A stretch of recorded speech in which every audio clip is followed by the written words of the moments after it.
Excel PU college ಗುರುವಾಯಿನಕೆರೆ, ಕರ್ನಾಟಕದ number 1 PU college. Admissions open now. ಕಾಂಗ್ರೆಸ್ನಲ್ಲಿ ನಡೀತಾ ಇರುವ ಕುರ್ಚಿ ಕಿತ್ತಾಟ ಏನಿದೆ ಅದು ಸದ್ಯಕ್ಕೆ ಬ್ರೇಕ್ ಬೀಳೋ ರೀತಿಯಲ್ಲಿ ಕಾಣ್ತಾ ಇದೆ. ಮತ್ತೆ ಮುನ್ನೆಲೆಗೆ ಬಂದಿದೆ ಮುಂದಿನ ಸಿಎಂ ವಿಚಾರ. ಸತೀಶ್ ಜಾರಕಿಹೊಳಿ ನೆಕ್ಸ್ಟ್ ಸಿಎಂ ಅನ್ನೋ ಘೋಷಣೆ ಕೇಳಿ ಬಂದಿದೆ. ಜಾರಕಿಹೊಳಿ ಮುಂದೆಯೇ ಫ್ಯಾನ್ಸ್ ಈ ಘೋಷಣೆಯನ್ನ ಕೂಗಿರುವಂಥದ್ದು. ಅವರ ಅಭಿಮಾನಿಗಳು, ಅವರ ಬೆಂಬಲಿಗರು ಮುಂದಿನ ಸಿಎಂ ಸತೀಶ್ ಜಾರಕಿಹೊಳಿ ಅಂತ ಘೋಷಣೆಯನ್ನ ಕೂಗಿದ್ದಾರೆ. ನಾನಿದ್ದಾಗ ಕೂಗಬೇಡಿ ಅಂತೇಳಿ ಸತೀಶ್ ಜಾರಕಿಹೊಳಿ ಅವರು ಹೇಳಿದ್ದಾರೆ. ಈ ಟೈಮಲ್ಲಿ ನಾನು ಇಲ್ದಿದ್ದಾಗ ಕೂಗ್ಕೊಳ್ಳಿ, ಆದರೆ ನಾನಿದ್ದಾವಾಗ ಕೂಗಬೇಡಿ ಅಂತ ಸತೀಶ್ ಜಾರಕಿಹೊಳಿ ಹೇಳಿದ್ದಾರೆ. ಚಿತ್ರದುರ್ಗದ SJM ಹೆಲಿಪ್ಯಾಡ್ನಲ್ಲಿ ಈ ಘೋಷಣೆಗಳು ಕೇಳಿಬಂದಿದ್ದು.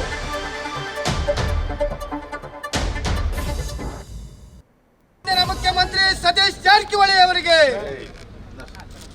ಮುಂದಿನ ಮುಖ್ಯಮಂತ್ರಿ ಸತೀಶ್ ಜಾರಕಿಹೊಳಿ ಅವರಿಗೆ,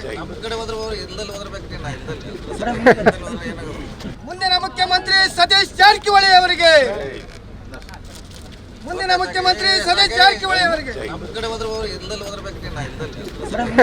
ಚಿತ್ರದುರ್ಗದ ಕಡಬನಕಟ್ಟೆ ಗ್ರಾಮ ದೇವತೆಯ ಜಾತ್ರೆಗೆ ಅಂತೇಳಿ ಸತೀಶ್ ಜಾರಕಿಹೊಳಿ ಅವರು ಬಂದಿದ್ರು. ಶಾಸಕ ಟಿ ರಘುಮೂರ್ತಿ ಅವರ ಆಹ್ವಾನದ ಮೇರೆಗೆ ಸತೀಶ್ ಜಾರಕಿಹೊಳಿ ಅವರು ಅಲ್ಲಿಗೆ ಬಂದಿರ್ತಾರೆ. ಆ ಸಂದರ್ಭದಲ್ಲಿ SJM ಹೆಲಿಪ್ಯಾಡ್ನಲ್ಲಿ ಮುಂದಿನ ಮುಖ್ಯಮಂತ್ರಿ ಸತೀಶ್ ಜಾರಕಿಹೊಳಿ ಅವರಿಗೆ ಅಂತೇಳಿ ಘೋಷಣೆಯನ್ನ ಕೂಗಲಾಗತ್ತೆ ಅಲ್ಲಿ. ಅದಕ್ಕೆ ಸತೀಶ್ ಜಾರಕಿಹೊಳಿ ಅವರು ನಾನಿದ್ದಾವಾಗ ಕೂಗಬೇಡಿಯಪ್ಪ, ನಾನು ಇಲ್ಲದೆ ಇದ್ದಾವಾಗ ಕೂಗ್ಕೊಳ್ಳಿ ಅಂತ ಹೇಳಿದ್ದಾರೆ. ಮೊನ್ನೆ ಅಷ್ಟೇ ಇಕ್ಬಾಲ್ ಹುಸೇನ್ ಅವರು ಜನವರಿ 6 ಅಥವಾ ಜನವರಿ 9ಕ್ಕೆ DCM DK ಶಿವಕುಮಾರ್ ಅವರಿಗೆ ಅಧಿಕಾರ ಸಿಗೋದು ಪಕ್ಕಾ ಅಂತ ಹೇಳಿ ಸಂಚಲನವನ್ನ ಮೂಡಿಸಿದ್ರು. ಅದಕ್ಕೆ ಪ್ರತಿಕ್ರಿಯೆ ನೀಡಿದಂತಹ DCM DK ಶಿವಕುಮಾರ್ ಅವರು ಅವರನ್ನ ಕೇರ್ ಮಾಡಬೇಡಿ ಅಂತ ಹೇಳಿದರು. ಇಕ್ಬಾಲ್ ಹುಸೇನ್ ಅವರನ್ನ ನಂಬಕ್ಕೆ ಹೋಗಬೇಡಿ, ಅವರ ಮಾತನ್ನ ಕೇರ್ ಮಾಡಬೇಡಿ ಅಂತ.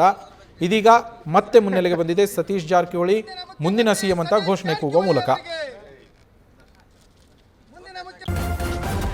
ನ್ಯೂಸ್ ಫಸ್ಟ್ ನಿರ್ಭೀತಿಯಿಂದ ನಿಮ್ಮ ಪರವಾಗಿ.